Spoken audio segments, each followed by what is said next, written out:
দুধ চা বানাবো।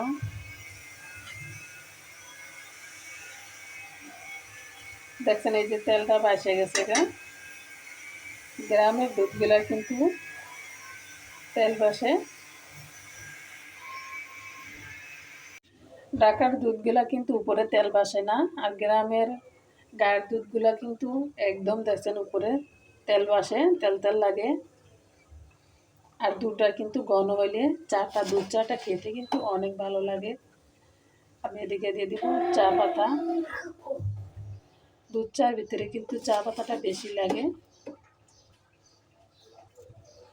আমি আজকে হাতে দিয়ে দিলাম।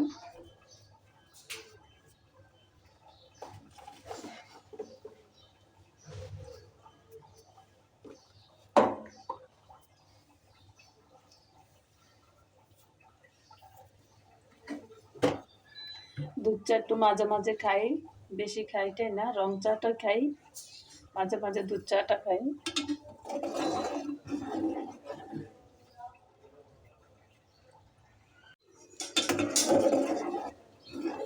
ভিডিওটা ভালো লাগলে লাইক শেয়ার করবেন, কমেন্ট করে জানাবেন কেমন লাগছে দুধ চা রেসিপি।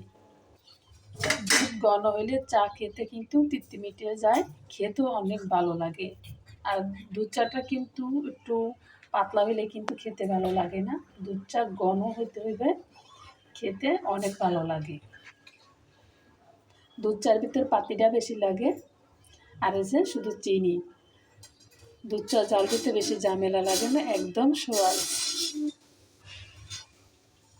আর রং চা জাল দিলে আদা ভাত খেতে করে দেয় বা কুচি করে দেয়, লং দেয়, মানে যে যেটা দেয়, অনেক ঝামেলা।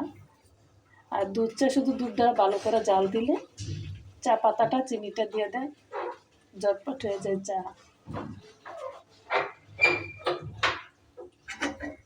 এই যে দেখছেন আমার কালারটা আছে, দেখছেন মাশাআল্লাহ কতটা সুন্দর দুধ চা। মাঝে মাঝে আমি দুধ চা খাই। এই যে দেখছেন আমার দুধ চা হয়ে গেছে গা। চিনিটা দেখাইলাম না কতটুকু চিনি দিচ্ছি আমি, 4 চামচ চিনি লাগছে আধা কেজি দুধের ভিতরে।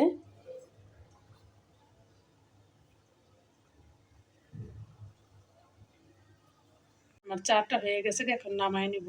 যে আমার সকালকার নাস্তা দুধ চা, এই যে টোস্ট বিস্কিট, ঘি মাখা টোস্ট বিস্কিট, আর হয়েছে বড়রুটি। দেখছেন চাটা, গরম গরম দুধ চা।